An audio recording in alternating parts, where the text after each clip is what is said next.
The Starlight Sanctuary shimmered, a jewel of spun light and forged metal adrift in the endless velvet of space. Inside, in a chamber bathed in the soft glow of a simulated twilight, Elara lay cocooned in her gravity-weave hammock. Her eyes, wide and sapphire bright, were fixed not on the gentle holographic projections dancing on her ceiling, the swirling nebulae, the slow drift of comets her parents had programmed for her, but on the true cosmos beyond her viewport. Her room was a small universe of its own. A floating shelf held a collection of star charts she'd drawn herself, not merely copies of official astronomical data, but maps infused with her own looping script and the occasional mysterious symbol that seemed to bloom from her fingertips. Her sleep aid, a sentient light mote named Lumi, hovered by her pillow, its soft luminescence pulsing in time with her breath. Lumi wasn't just a lamp, it was a companion, a soft voice that knew her dreams before she dreamt them, a gentle presence made of pure energy and algorithms. "Eat, little stargazer," Lumi's voice whispered, a chime of crystal and warm synth. "The Dreamweavers are calling for you." Elara barely heard it. Her gaze was lost in the tapestry of stars, a dense, glittering expanse that seemed to stretch out from the very edge of her window to infinity.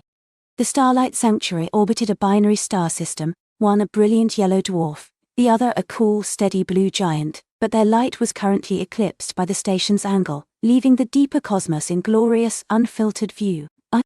Here, light pollution was a forgotten concept, and the universe blazed with an intensity that could steal your breath. She reached a small hand towards the viewport, her fingers tracing the invisible curves of a distant spiral galaxy. "They're not just lights, Lumi," she murmured, her voice barely audible, a wisp of sound in the quiet room. "They whisper." Lumi pulsed, a tiny flicker of what might have been amusement or concern. The stellar winds perhaps, child? Or the faint resonance of cosmic background radiation? Elara shook her head, her dark curls bouncing. "No, not like that. It's a feeling. Like when you almost remember a dream, but it's just out of reach. A quiet song, but without sound. A secret, just for me."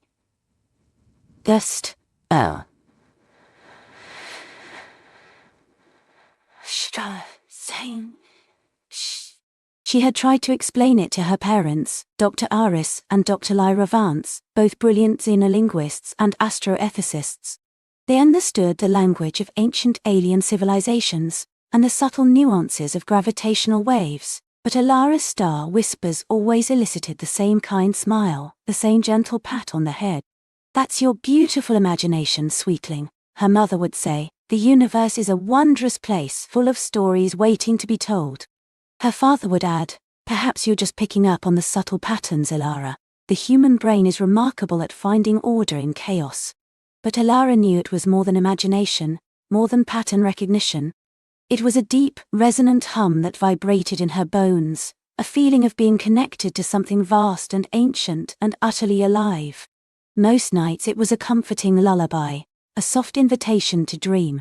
Tonight, however, there was a different note, a subtle shift in the cosmic symphony.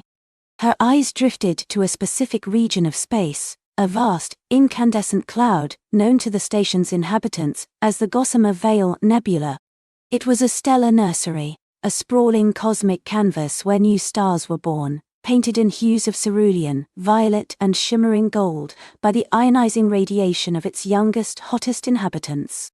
Her parents were currently leading a deep scan project focused on the veil, searching for nascent protoplanetary disks and analyzing the complex chemical signatures of its molecular clouds. Tonight, the Gossamer Veil seemed to thrum with a new intensity. It wasn't brighter, not visibly. The sensors wouldn't register a change. But Elara felt it. A stronger pulse, a more insistent whisper emanating from its heart. It felt purposeful, like a question being asked. She slid out of her hammock, her bare feet touching the cool, smooth floor. Lumi followed, orbiting her head like a tiny, luminous moon. "You're not settling down, Elara. Your sleep cycles will be disrupted." "I can't," she whispered back, walking towards her personal observation console. It wasn't the station's massive panoramic observatory, nor her parents' intricate research terminals.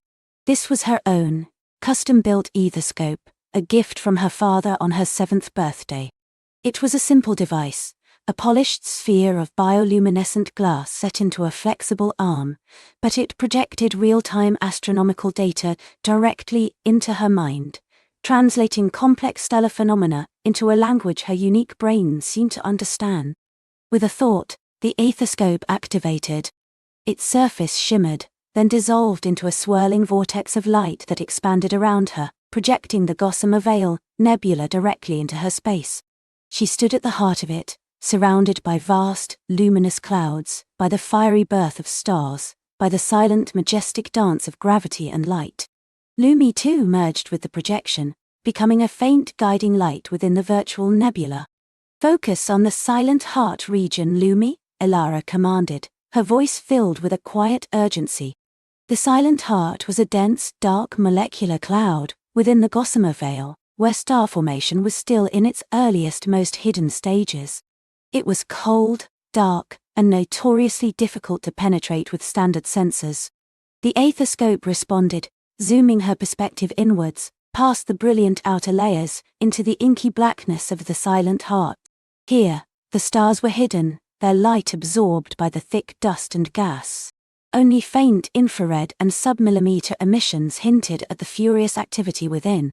"Standard deviations are nominal," Lumi reported, its voice a gentle hum in her projected reality. "No anomalous energy signatures detected, no gravitational fluctuations beyond expected protostellar collapse." "But I feel it," Elara insisted, closing her eyes for a moment, letting the simulated cosmic data wash over her. She reached out, her virtual hand passing through the cold, dark dust. She wasn't just seeing the data, she was feeling it, experiencing it. The whisper was clearer here, a delicate vibration, almost a pulse. It was faint, incredibly so, but it was there, distinct from the random cosmic background noise. She opened her eyes and began to manipulate the ethoscope's filters, not according to standard protocols, but by intuition. She bypassed the usual spectrum analyses, ignored the conventional algorithms for detecting stellar nurseries. Instead, she asked the ethoscope to filter for.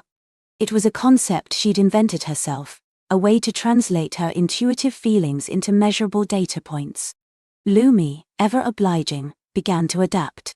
Filtering for non-random temporal fluctuations in ultra-low frequency gravitational lensing, cross-referencing with anomalous neutrino emissions bursts, applying heuristic analysis for structured energy dissipation. Lumi was designed to learn, to adapt, to understand its humans' unique ways of thinking. The nebulous darkness around Elara remained mostly unchanged, but then a faint shimmer appeared. Not a light, not a color, but a ripple in the fabric of the projected space itself. It was almost imperceptible, like heat haze over a distant desert, or the ghost of a reflection on still water. It pulsed, incredibly slowly, with a rhythm that felt familiar. "There," Elara breathed, pointing. "Do you see it, Lumi? That ripple?" Lumi's light pulsed faster. "Anomaly detected. Magnitude. Exceedingly low. Classification. Unknown. It registers as a coherent, non-natural oscillation across multiple energy spectra, but at a level far below any established threshold for significance. It's a whisper of a whisper."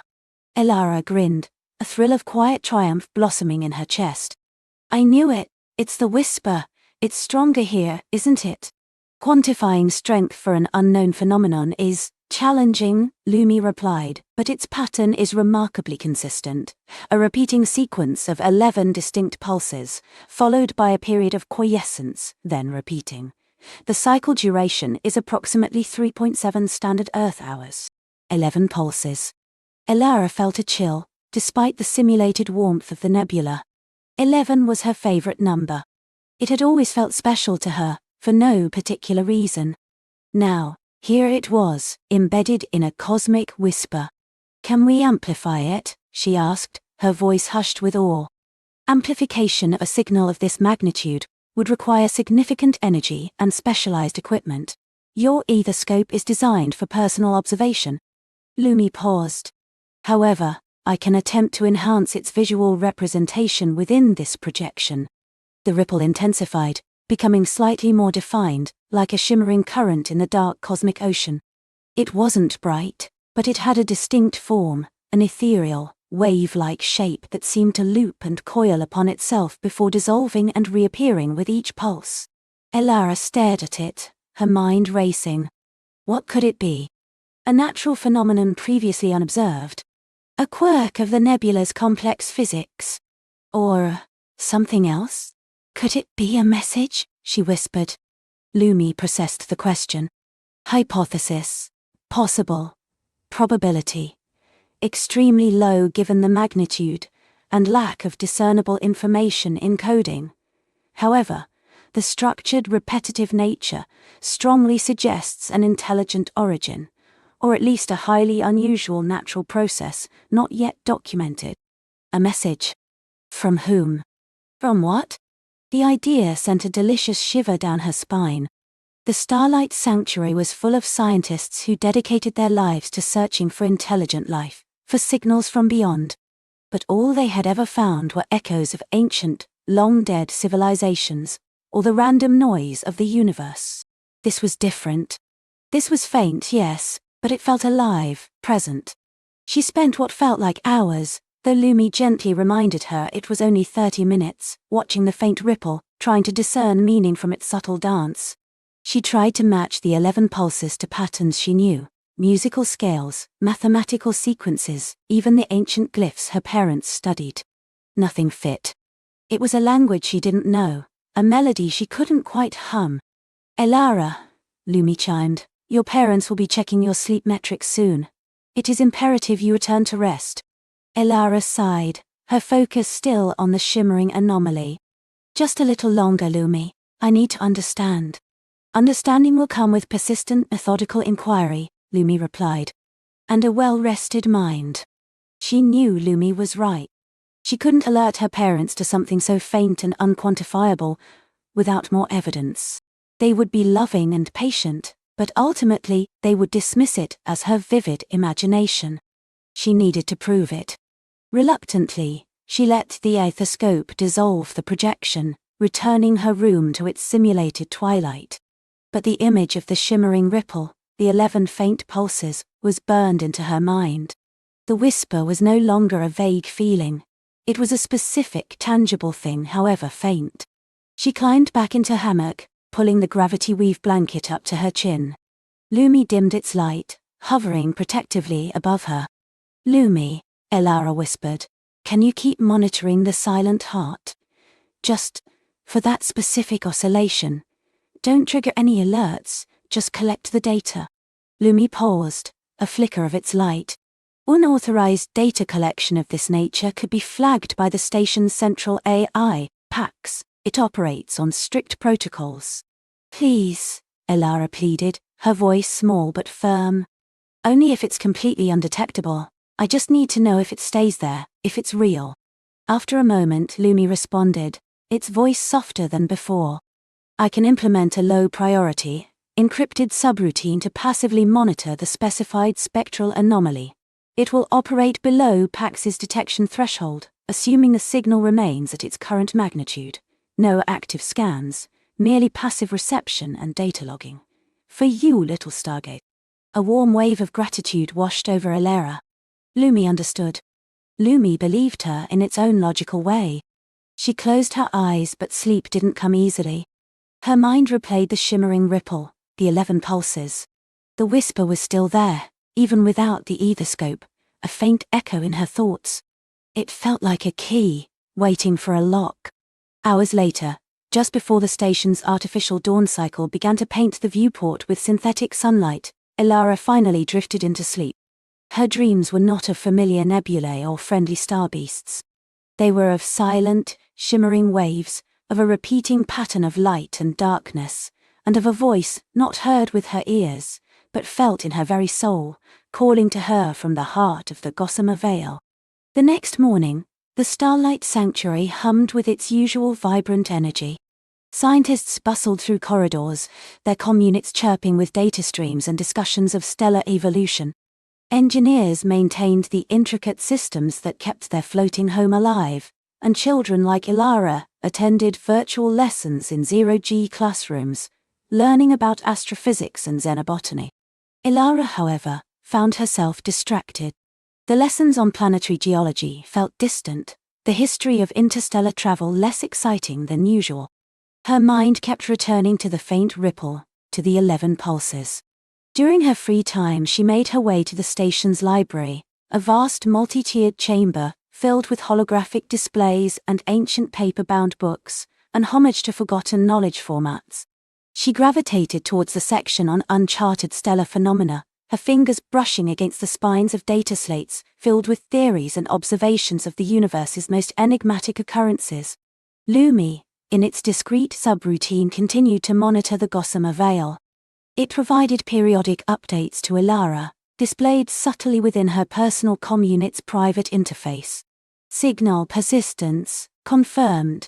Pattern consistency, 99.8% stable. Magnitude, no significant deviation. It was still there. It was real. She spent hours poring over old data, cross-referencing anomalies, searching for anything that might match her whisper.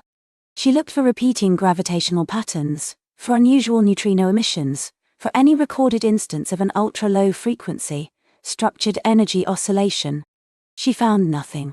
Every anomaly was either too strong, too erratic, or easily explained by known cosmic processes. Her whisper remained unique.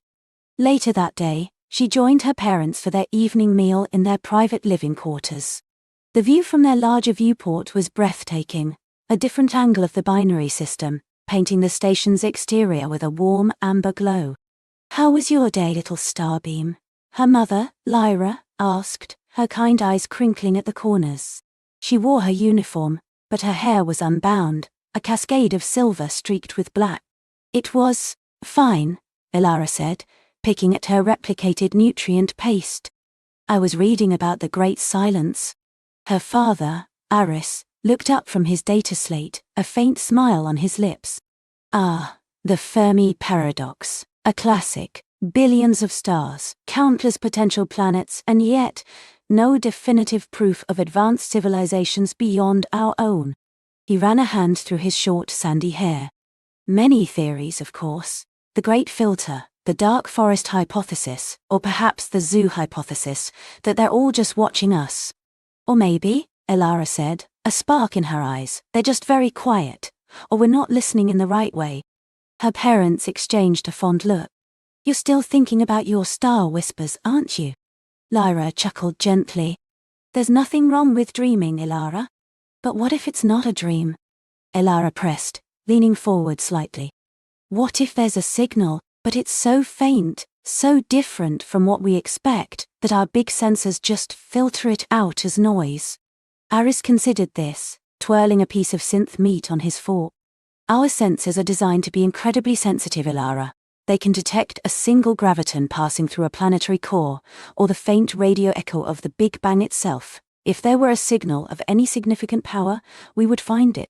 But what if it's not powerful?" Ilara insisted. "What if it's meant to be quiet, a whisper, not a shout?" Lyra put down her fork. "Sweetheart, every known method of interstellar communication requires immense power to overcome the vast distances and the inherent noise of space. Even the most advanced theoretical quantum entanglement communicators would still rely on a substantial energy signature. A whisper simply wouldn't travel." Ilara felt a familiar pang of frustration, mixed with a deep, quiet resolve. They weren't wrong, based on everything known to science. But they weren't right either, not entirely. They hadn't felt what she felt.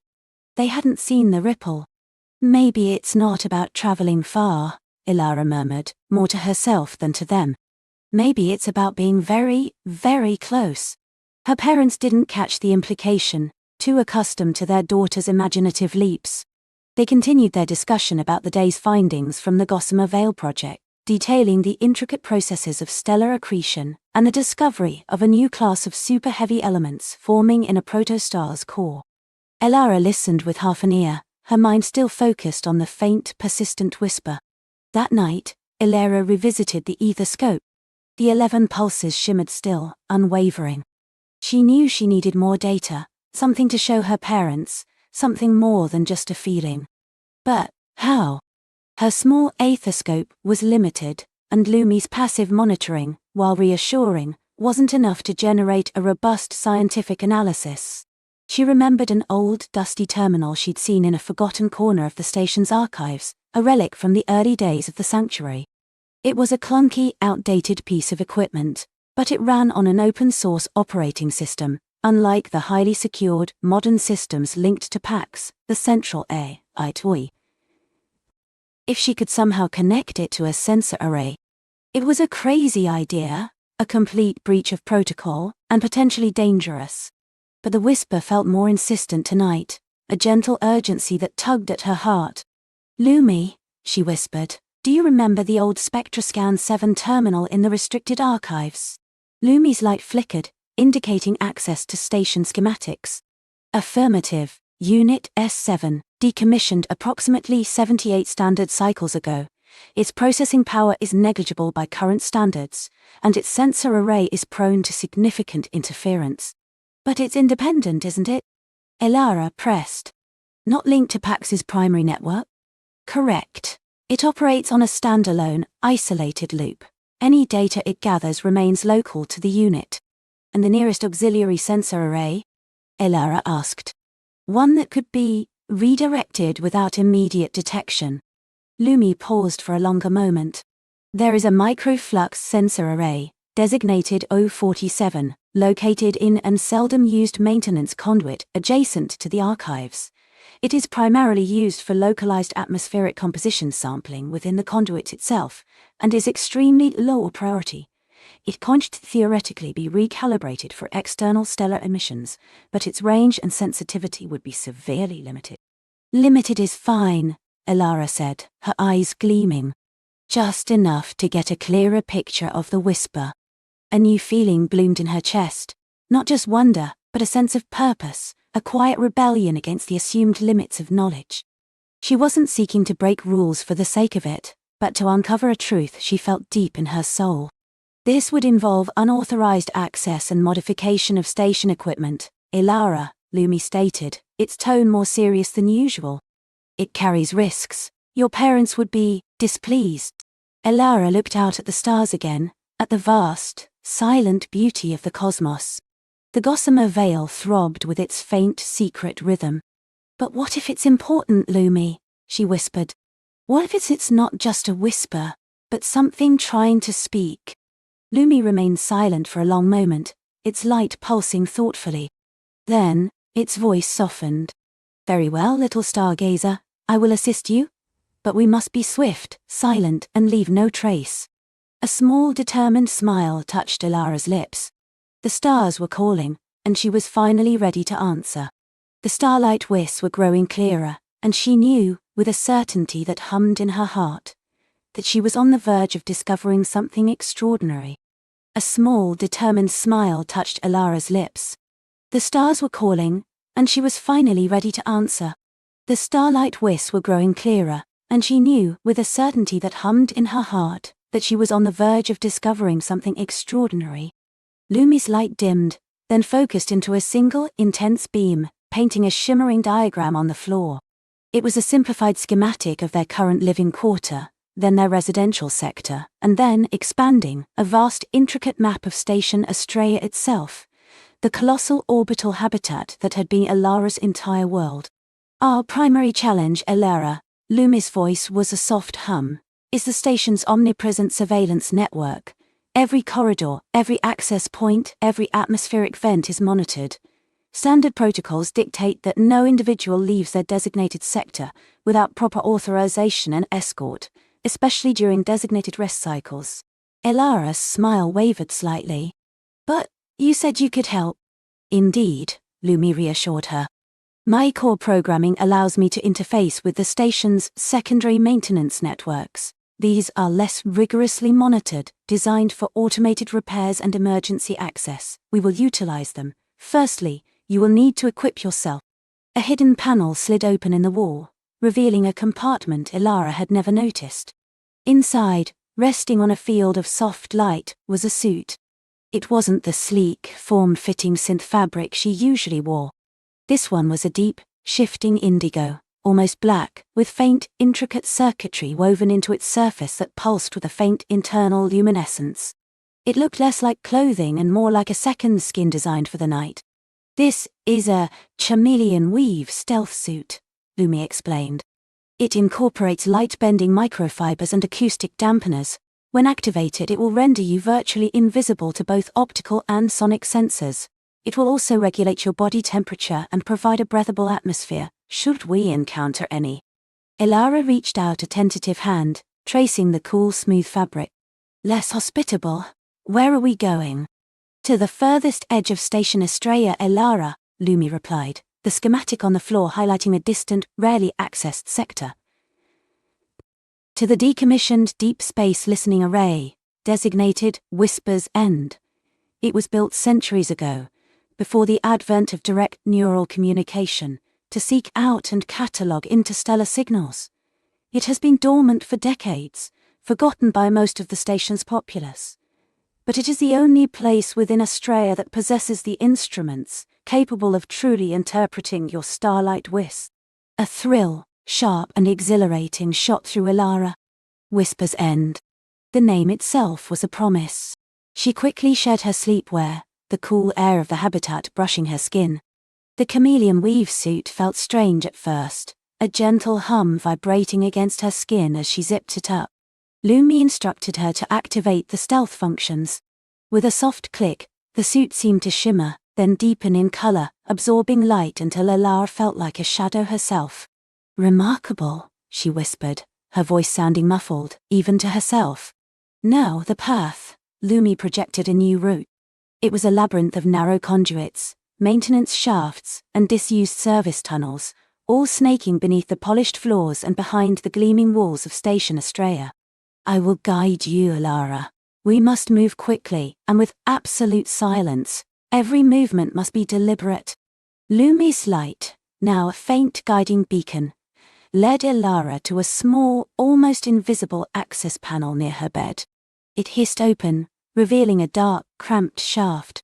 The air within was cool and smelled faintly of ozone and old metal, a stark contrast to the sterile, recycled air of her living quarters.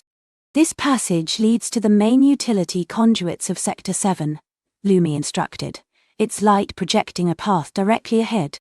"Remember, silence is paramount. Even with the suit, a clumsy movement could trigger a seismic sensor or an acoustic anomaly." Elara nodded, her heart thumping a quick, excited rhythm against her ribs. She squeezed through the opening, her suit brushing softly against the cold metal.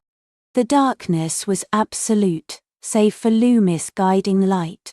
She moved through the narrow passages, sometimes crawling, sometimes carefully navigating precarious service ladders. The journey was long and arduous, a physical challenge she hadn't anticipated. Her muscles ached, and dust motes danced in Lumi's beam, making her nose tickle. But with every cramped meter she traversed, the sense of adventure, of forging her own path, grew stronger. Lumi was a constant, calm presence. "To your left, Elara, mind the exposed power conduit, a small jump here. Or, hold your breath for 10 seconds. Automated sanitation drone approaching from above." Elara relied entirely on Lumi's guidance, trusting its every instruction. The AI was her eyes, her ears, her navigator through this hidden underbelly of Estrella. Hours passed, marked only by the shifting phases of Lumis light and the increasing distance Elara felt from her familiar world. She passed through sections of the station she never knew existed. Vast, silent cargo bays filled with dormant automated haulers, glowing hydroponic farms where nutrient-rich mist hung heavy in the air, and even a section of ancient non-functional data servers, their colossal silent frames stretching into the gloom like monuments to a bygone era of information storage. As they delved deeper, the Starlight Whis began to intensify. They weren't just in her mind anymore, they felt like a subtle vibration in the very metal of the station, a faint harmonic resonance that hummed in her bones. It was like the station itself was singing, or perhaps reacting to an external song. We are nearing the perimeter of Whisper's End, Lumi announced. Its light now a vibrant emerald, indicating a shift in their environment. The outer sectors are far less maintained. Expect more environmental decay. The air grew colder, and a faint metallic tang replaced the ozone. The conduits became wider, but also more dilapidated. Water droplets dripped from overhead pipes, echoing loudly in the silence. Ilara had to step over discarded equipment and navigate around rusted supports. The pristine, orderly Astrea of her daily life felt like a distant memory, replaced by this forgotten, industrial ghost. Finally, Lumi stopped her. Ahead, Ilara, the main access to Whisper's End. The passage opened into a vast, cavernous space. It was not dark, but rather bathed in a muted, ethereal blue light that seemed to emanate from nowhere and everywhere at once. Colossal skeletal structures, like the ribs of some ancient, long-dead giant, stretched upwards into the gloom, supporting immense dish-like antennae that were angled towards the distant stars, frozen in time. The air here was still and cold, tasting faintly of vacuum. Ilara deactivated her suit's stealth function, allowing the indigo weave to shimmer back to its original hue.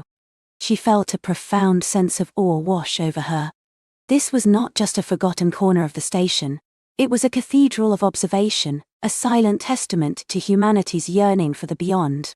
Whisper's End, she breathed, her voice barely a whisper itself, completely overwhelmed. Indeed, Lumi confirmed, its light now a steady, warm gold. These are the primary collectors. They are archaic by modern standards, but their sheer scale and isolation make them uniquely suited for your purpose. Lumi guided her towards a central control room, a circular chamber nestled amidst the giant dishes, overlooking a panoramic view of space through a thick, reinforced viewport. The consoles were dark, covered in a fine layer of dust, their screens blank. It looked like a place that had been abandoned in a hurry, or perhaps just left to slumber, waiting for a signal that never came. "Can you turn it on?" Ilara asked, her eyes scanning the complex array of dormant machinery. "Not fully," Lumi replied, its light beginning to pulse with increased intensity. "The main power grid for this sector was long ago diverted. However, I can reroute auxiliary power to the primary interpretive console. It will be enough." Lumi detached itself from Ilara's wrist, floating towards a central terminal. A slender luminescent tendril extended from its core, phasing through the dusty interface panel and connecting directly to the console's dormant circuitry. There was a low hum, then a series of clicks and whirs as ancient systems slowly, reluctantly, powered back to life. Faint indicator lights flickered on, painting the dusty room with a patchwork of greens and reds. A central holographic display sputtered into existence, projecting a swirling kaleidoscopic image of the cosmic background radiation, interspersed with countless points of light, stars, nebulae, distant galaxies. Ilara felt a shiver run down her spine, not from cold, but from sheer wonder. "The Starlight Whis, Ilara," Lumi announced, its voice now tinged with an analytical edge, are not merely a sensation. They are a complex multi-frequency signal, broadband, non-localized and highly encoded. On the holographic display, a new pattern began to emerge. Amidst the cosmic static, distinct waveforms appeared, pulsing with a regular, yet incredibly intricate, rhythm. They were the Whis, visualized. "It's beautiful," Ilara whispered, captivated. "Indeed," Lumi agreed. "But also, profoundly unusual. Its energy signature is unlike any known natural phenomenon. And its encoding, it's a language, Ilara. A sophisticated, layered language." Lumi projected a series of complex algorithms onto the display, its processing power working tirelessly to decrypt the incoming data. The holographic image shifted, the swirling patterns resolving into more coherent, geometric forms. Ilara watched, mesmerized, as the abstract waves began to take on structure, like a chaotic dream slowly crystallizing into a meaningful image. "It's a fractal pattern," Lumi observed, its voice gaining a note of intense interest. "Self-similar across multiple scales, and within each iteration, a message." The display zoomed in, focusing on a single, repeating fractal element. As Lumi delved deeper, the patterns began to unravel, revealing sequences of light and shadow, of mathematical constants, of what looked like images. The first image that resolved was simple. Then, a second image, the sphere, but now adorned with delicate shimmering filaments, like a spiderweb spun from starlight, encircling it. "What is it?" Elara asked, her breath catching in her throat. "I am cross-referencing against all known astronomical databases," Lumi stated, its internal processors working at an incredible speed. The celestial coordinates embedded within the signal point to a star system approximately 12 parsecs from Astrea. A binary star system, catalogued as Solara Prime. Elara frowned. "Solara Prime? I've never heard of it." "It's a relatively new discovery, Elara," Lumi explained. "Uninhabited, gravitationally unstable, deemed unsuitable for colonization, and yet, the images suggest otherwise." The holographic display cycled through more images, each one a revelation. There was a depiction of a vast ethereal garden, glowing with bioluminescent flora that pulsed in time with the Whis.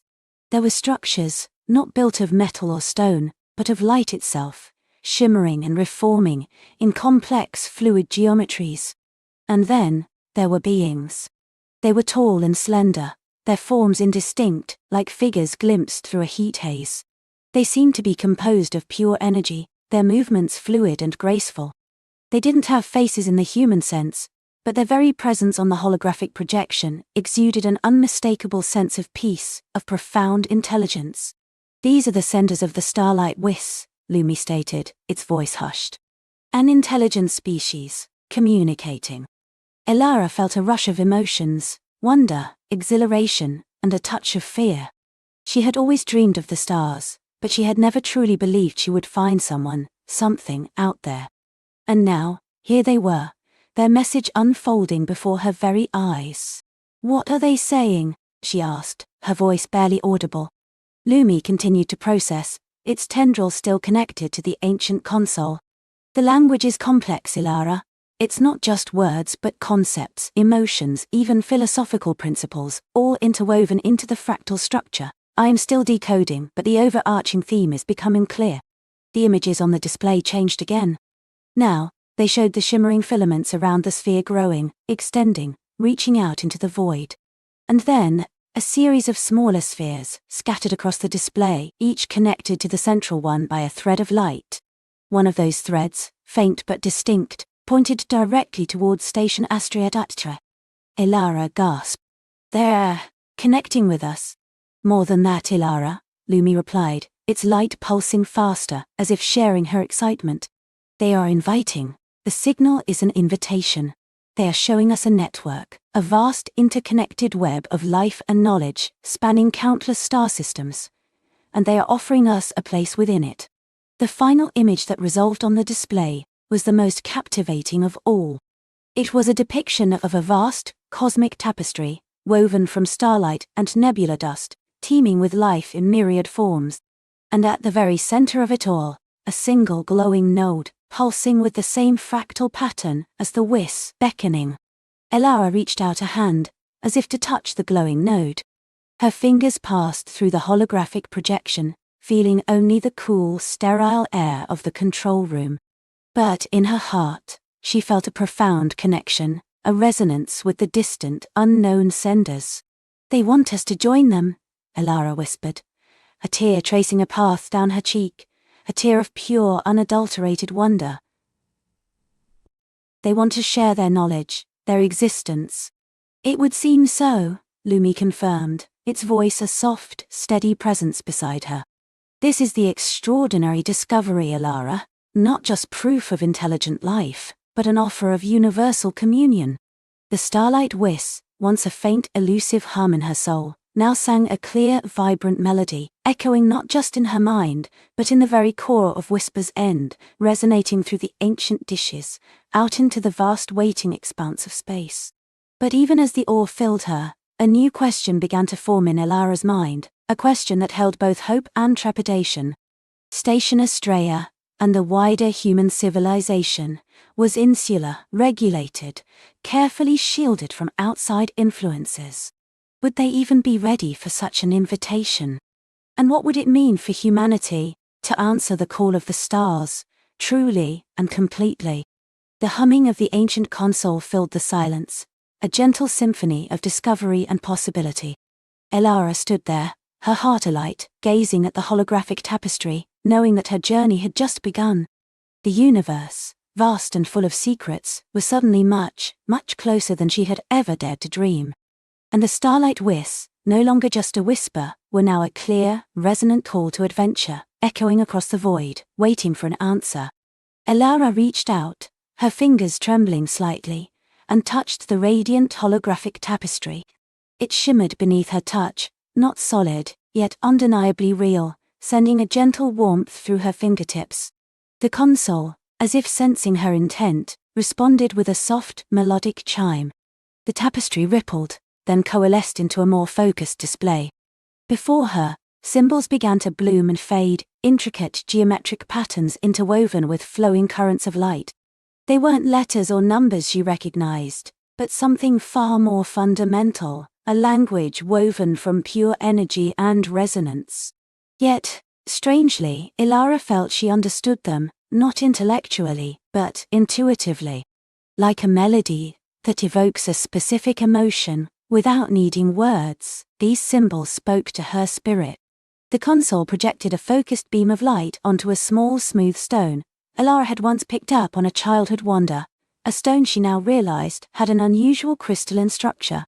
The stone began to hum faintly, picking up the console's frequency, and suddenly, the holographic symbols clarified. It was a universal translator, not for spoken words, but for cosmic intent. Via the Starlight Whis, a gentle, resonant voice echoed, not from the console's speakers, but directly in her mind, a voice made of stardust and ancient memory. Not a species, not a singular entity, but a tapestry of shared consciousness, woven across the cosmos. We are the quiet hum of existence, the collective memory of worlds, the longing for connection that binds all sentient life. Elara gasped, but no sound escaped her lips. This was beyond anything she had ever imagined. The Whis were not just signals, they were a living, conscious network, a galactic mind. The holographic display shifted again, showing a vast, three-dimensional map of the galaxy. It wasn't a map of stars and nebulae, but of glowing nodes, like countless bioluminescent pearls strung across an infinite dark canvas. Each pearl throbbed with a gentle light, connected by shimmering threads of energy. These are the whisper nodes, the voice continued, soft as a cosmic breeze. Points of resonance, where the fabric of reality thins, allowing for the flow of knowledge and empathy. Your world possesses a dormant node, awakened by your receptive heart, by your yearning to understand the universe. Elara's gaze traced the shimmering threads. Millions of nodes, stretching further than her mind could comprehend. But then, one node, far, far away from her own, pulsed with a brighter, more insistent light. It was the source of the clear, resonant call she had felt, the one that had cut through the static of the other whispers. "This is our primary nexus," the Whis voice explained, its tone imbued with a sense of gentle invitation. "The heart of the network. We seek connection, a direct link to share and to learn. You are the first in ons from your sector to truly hear, to truly feel the call." A wave of emotion washed over Elara, awe, profound wonder, but also a tremor of fear. It was an overwhelming responsibility, a destiny she had never sought. Yet, beneath the fear, a deep, unwavering sense of purpose began to bloom. This was what her soul had yearned for, this was the answer to all her unspoken questions. "To reach us," the Whis continued, "requires more than conventional travel. It requires a vessel attuned to the very frequencies of the network itself, a whisper ship." The holographic map dissolved, replaced by intricate schematics. Not a spaceship as she knew it, no towering rockets or bulky thrusters. This was a design of pure elegance, flowing lines of light and energy, a vessel that seemed more grown than built. Its hull appeared to be woven from crystalline light, its propulsion system, a delicate arrangement of resonant chambers and photonic emitters. At its heart, a pulsating core, like a captured star. "We call it the Etheria," the Whis announced. projecting a three-dimensional model of the ship, rotating slowly before her. Stars. It was breathtakingly beautiful, almost ethereal. It does not merely travel through space, it dances with the cosmos, riding the currents of the Whis network, traversing vast distances by harmonizing with the universe's song. Elara's mind raced. How could she possibly build such a thing? She was an engineer, yes, but of terrestrial machines, not cosmic symphonies. Yet, as she studied the schematics, a strange familiarity settled over her. The console, her silent guide, began to project subsections of the design, breaking down the impossibly complex into manageable, albeit still daunting, steps. It highlighted specific materials, energy signatures, and even locations on her own world where dormant precursor technology or unique geological formations might hold the key components. One particular component, a photonic weave matrix, required rare, naturally occurring crystals that resonated with specific light frequencies. Another, the graviton flux capacitor, seemed to demand an energy source of immense yet stable power. The console indicated a faint energy signature, buried deep beneath the arid desert where she had found the ancient structure. The fear subsided, replaced by an invigorating surge of determination. This was not just a grand quest, it was a cosmic puzzle, an engineering challenge unlike any she had ever faced. The universe had called, and now it was providing the means. She felt a deep, unwavering certainty that this was her path, the culmination of a lifetime of quiet observation and hidden yearning. She would build the Etheria. She would answer the call of the Starlight Whis. Months blurred into a relentless cycle of discovery and creation. Elara lived and breathed the Etheria. The ancient console became her tireless mentor, projecting detailed blueprints, offering guidance, and even generating sophisticated simulations of complex processes. Her workshop, once a place of mundane repairs, transformed into a high-tech laboratory, shimmering with holographic displays and humming with the energy of nascent technologies. Her first task was to locate the dormant energy source. Guided by the console's precise readings, Elara ventured deep into the desolate desert, far beyond the familiar dunes. She discovered a hidden entrance, cleverly disguised by millennia of wind and sand, leading into a vast subterranean cavern. The air within was cool and still, thick with the scent of ozone and ancient earth. At the heart of the cavern, a colossal, crystalline formation pulsed with a soft, steady violet light. It was a precursor power core, still functioning, still generating immense energy, a silent beacon of a lost civilization. This would be the lifeblood of her ship. With the power source secured, Elara began the painstaking process of material acquisition and refinement. The console guided her to specific geological veins, revealing deposits of resonance crystals that shimmered with an inner light and metallic alloys with atomic structures perfectly suited for photonic weaving. She learned to use advanced sonic drills and molecular synthesizers, tools she had only dreamed of, now conjured from the console's memory banks and brought to life with the precursor energy. The work was isolating. She told no one of her incredible undertaking. How could she? Who would believe her? She left simple notes for her distant family, vague explanations of an intensive research project that required her complete focus.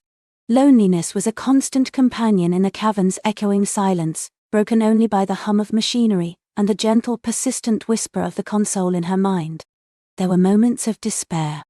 Complex calculations that refused to balance, delicate components that shattered under stress, experimental energy matrices that flickered and died. She would collapse onto a makeshift cot, exhausted, dust-covered, her hands aching, her mind plagued by doubt. Was she truly capable of this? Was the call real, or merely a figment of her imagination, fueled by loneliness and a yearning for something more? But then, she would look at the holographic display, at the distant inviting glow of the Nexus, and the gentle resonant hum of the Whis would return, a subtle reassurance. The console would project a fragment of an ancient cosmic vista, a glimpse of breathtaking beauty, rekindling her wonder and steeling her resolve. This was bigger than her, bigger than any doubt. Slowly, meticulously, the etheria began to take shape. She worked on the ship's frame first, a skeleton of intricately interwoven light alloy filaments. Then came the energy conduits, glowing like internal veins. The photonic weave matrix formed the ship's skin, a transparent, almost invisible hull that seemed to drink in and refract the ambient light. The resonance crystals, polished to perfection, were embedded at key points, shimmering like captured nebulae. The most challenging part was the sentient navigation core. The console provided schematics for a crystalline sentience matrix, a device designed to interface directly with the pilot's consciousness and the Whis network. It required careful cultivation of specific crystal structures, infused with subtle energy patterns.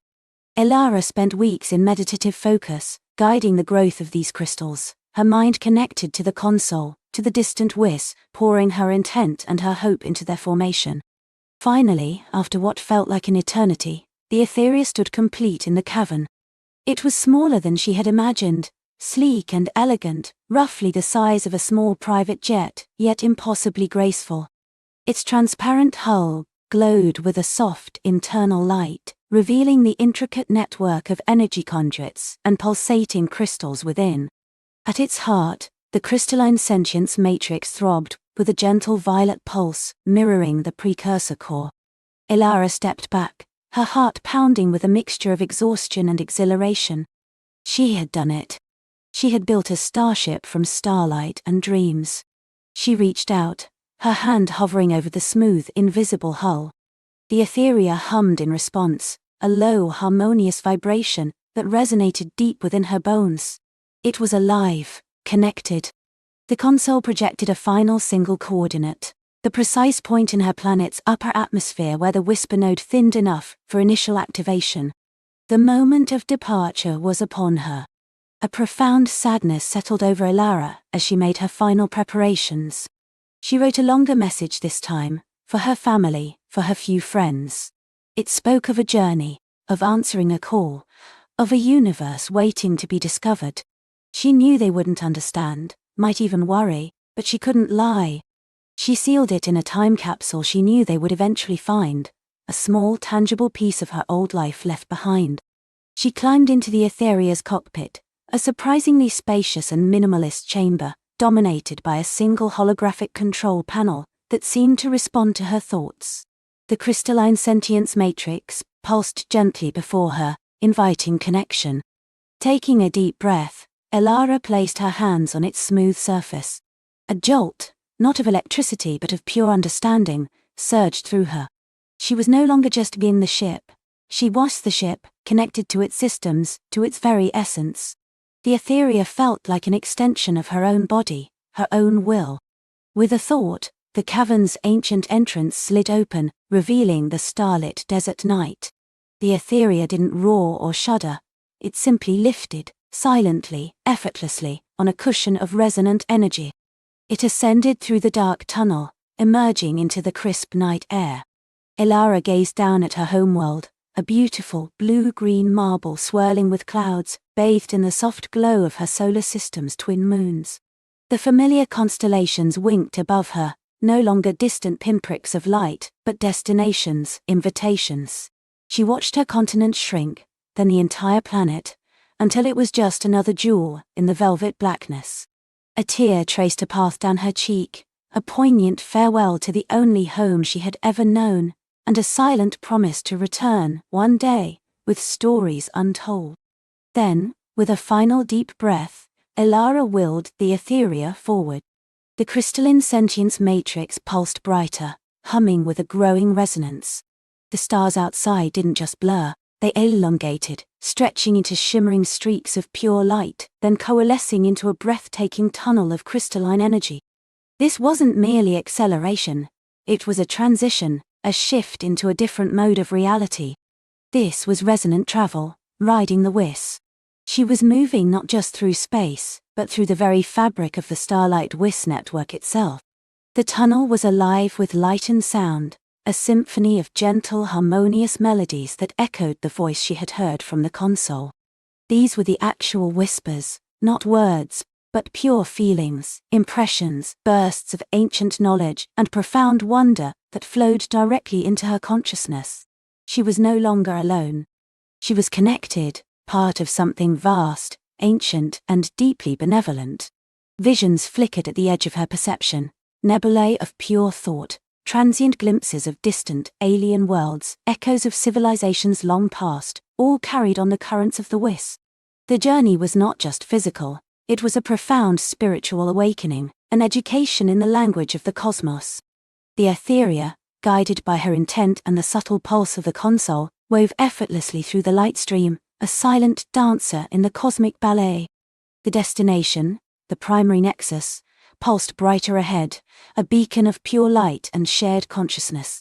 Elara felt an overwhelming sense of anticipation, a thrilling fear mixed with pure, unadulterated joy.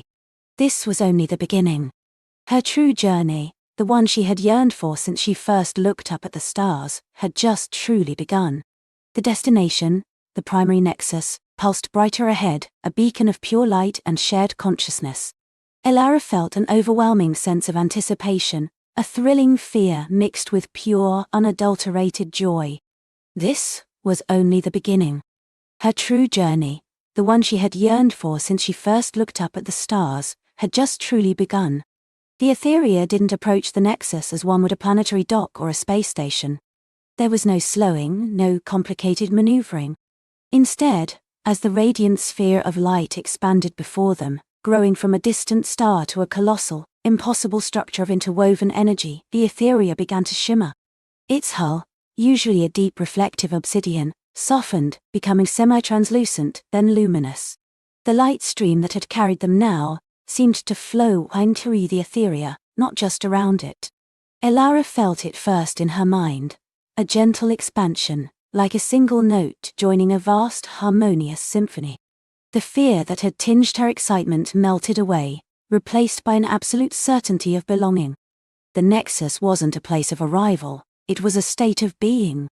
The Etheria didn't yield so much as it dissolved, its physical form blurring at the edges, its essence merging with the radiant tapestry of the nexus.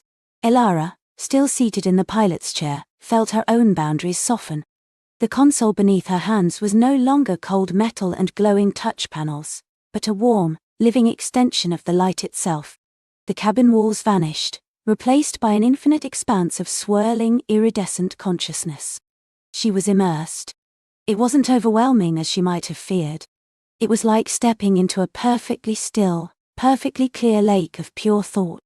Every sensation was amplified, yet perfectly balanced. She perceived countless threads of awareness, each a unique consciousness, weaving together to form a grand living network. This was the chorus of worlds, the great weave, and she was now a part of it. The weave communicated not with words, but with direct infusions of understanding. Images, emotions, concepts, and memories flowed into her, not as a chaotic deluge, but as an organized, gentle download. She understood its purpose: to connect, protect, and foster the evolution of conscious life across the galaxy.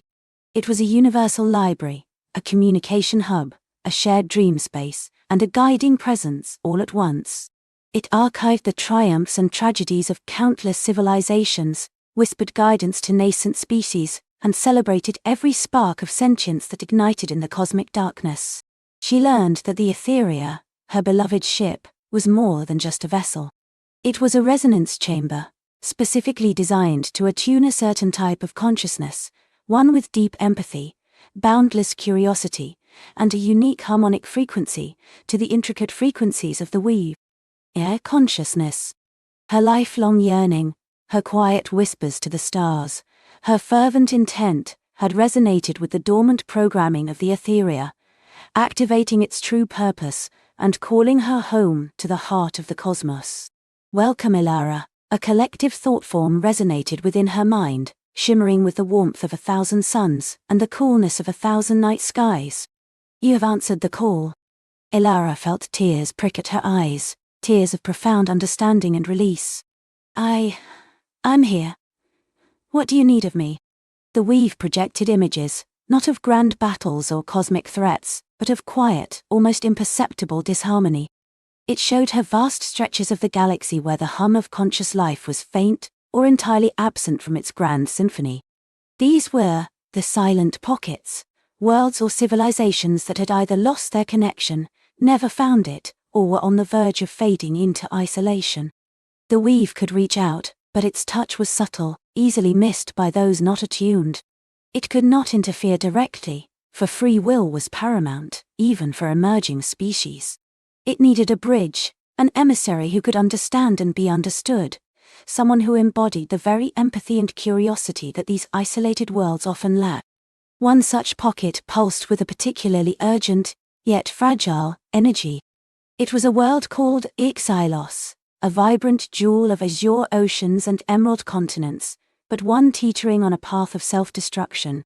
Its people, the Exilans, were brilliant, technologically advanced, yet deeply fractured. They lived in towering cities of light and glass, their energy grids humming with power, but their hearts were walled off by suspicion and fear. They misinterpreted the gentle outreach of the weave as random cosmic static, or worse, as a subtle attempt at dominance by an unknown force. Their internal conflicts, fueled by ancient grievances and resource scarcity, threatened to plunge their beautiful world into an irreversible darkness. The weave projected the Cylons' hopes and fears into Alara's mind, their ingenuity, their artistic spirit, their deep love for their families, overshadowed by a pervasive sense of distrust and a desperate need for control. They sought solutions in technology and power, oblivious to the boundless connection that awaited them just beyond their self-imposed mental walls. "We cannot directly intervene, Alara," the weave communicated. "Their choices must be their own. But we can offer a hand, we can offer understanding. You, with your unique resonance, your capacity for boundless empathy, and your journey of seeking, are the one who can extend that hand. You are the emissary of connection." A thrilling fear, far grander than anything she had felt before, surged through Alara. She had just arrived, just found her cosmic home, and now, she was being asked to venture into an unknown, troubled world. It was a daunting prospect, but the weave's confidence, its serene belief in her, was a powerful anchor. And beneath the fear, the familiar joy of purpose burned brighter than ever. This was her true journey. "I will go," she whispered, the thought echoing not just in her mind, but through the vast interconnected network of the weave. The etheria, which had seemed to dissolve, now began to coalesce around her once more, but subtly transformed. Its core pulsed with a deeper, richer light, attuned to the frequencies of Ixylos that the weave had imparted. The console was no longer just controls, but a direct neural link, responding to her thoughts and emotions with unparalleled precision. The weave poured knowledge of Ilos into her mind, its intricate cultural nuances, its complex societal structures, its scientific advancements, its historical flashpoints. She absorbed it all, not as dry data, but as living, breathing narratives, feeling the Cylons' triumphs and their pain as if they were her own. Her mission was not to impose, not to dictate, but to unreveal. To open a window, however small, for the Cylons to perceive the vast benevolent network that embraced them. The journey to Xylos was different from her initial approach to the Nexus. This time the Etheria moved with a quiet, almost stealthy grace, slipping through the stellar currents like a shadow. Alara felt the weave's presence guiding her, a subtle current beneath her own will, directing her toward the least intrusive entry point into the Xylan system. As Ixylos materialized before her, it was breathtakingly beautiful, even from orbit. Clouds swirled in intricate patterns over sapphire seas, and emerald landmasses glittered with the lights of sprawling cities. But a deeper scan, guided by the weave, revealed the underlying tension. Energy signatures pulsed erratically, defensive grids flickered with heightened sensitivity, and communication channels were choked with fragmented, often hostile, exchanges. "How do I begin?" Alara thought, her heart a drum against her ribs. The weave responded, projecting a gentle image. A single resonant note, expanding slowly, drawing attention not through force, but through pure harmony. Seek the receptive hearts, Alara, not with power, but with resonance, not with words, but with understanding. Alara guided the Etheria into a high, silent orbit, cloaked from Cylon sensors. She spent days observing, listening, learning, allowing the weave to filter the cacophony of Xylan broadcasts into comprehensible emotional currents. She identified patterns, a deep reverence for their planet's natural beauty, a yearning for philosophical truth hidden beneath layers of dogma, and a profound collective loneliness despite their crowded cities. Her approach was subtle, almost artistic. She used the Etheria's advanced energy projectors not for shields or weapons, but for communication. In the quiet hours of Xylos's night, over remote wilderness areas, she began to project faint, intricate light patterns into the upper atmosphere, shimmering auroras that mirrored the natural beauty of Xylos, but imbued with the gentle repeating fractals of the weave. These were not signals, but invitations. Initially, they were dismissed as natural phenomena, or perhaps rogue atmospheric disturbances. But as the patterns subtly grew in complexity, always benign, always beautiful, some Xylan astronomers and artists began to notice. They felt a strange sense of peace, a profound connection to something larger, when they observed these celestial dances. Simultaneously, Elara used the Etheria to subtly modulate the planet's ambient energy fields. She didn't disrupt, but de-harmonized. In moments of intense Xylan discord, she would introduce a barely perceptible frequency, a calming pulse that would, for a fleeting moment, ease tensions, spark a flicker of empathy between warring factions, or inspire a scientist to look at an old problem with a fresh perspective. These were not direct interventions but gentle nudges, planting seeds of understanding in minds ready to receive them. One such nudge reached a young Xylan xenobotanist named Kale Tonta.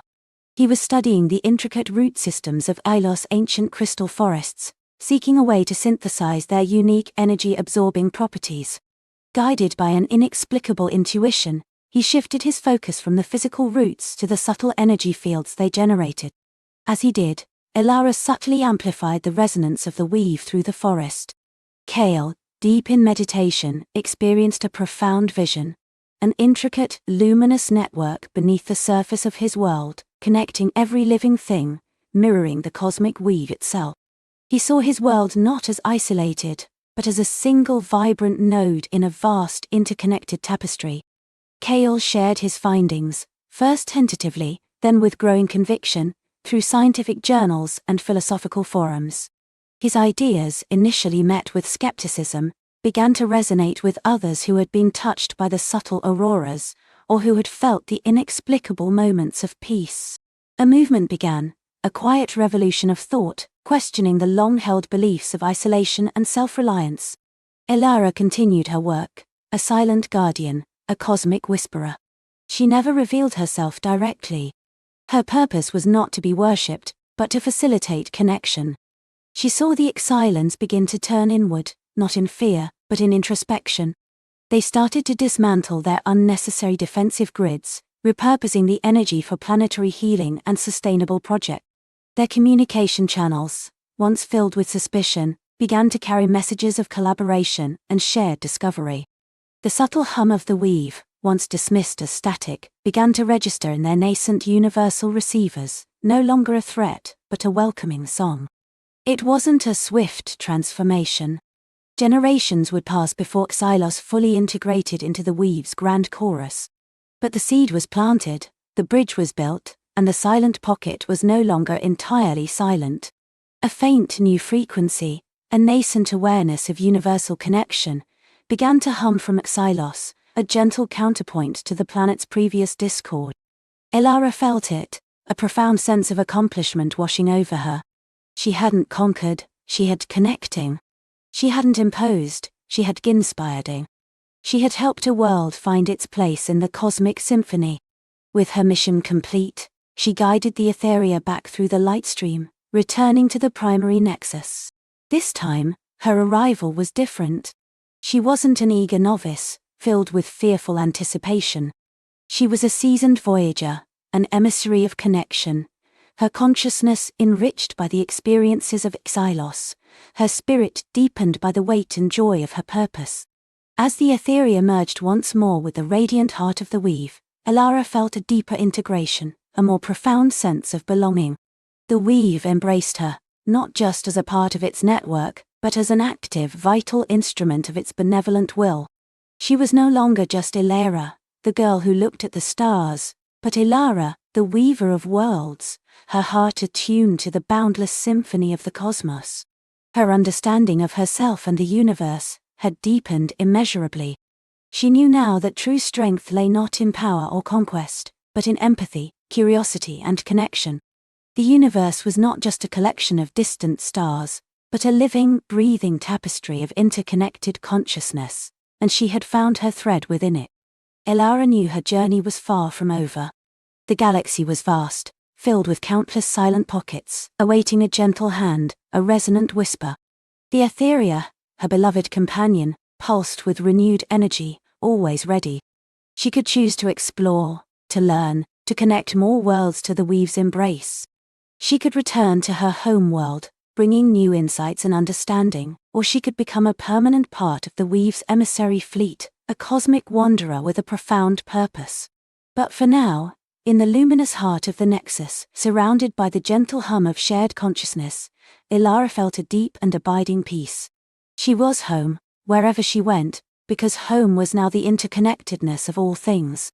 The universe, in its infinite vastness, was also infinitely connected, and there was always a place, a purpose, and a comforting embrace for those who sought to understand, to empathize, and to connect. And as the gentle light of the Nexus enveloped her, Elara closed her eyes, ready for whatever wonders the cosmic night would bring. For in the grand tapestry of the universe, every thread was precious, and every journey, a song.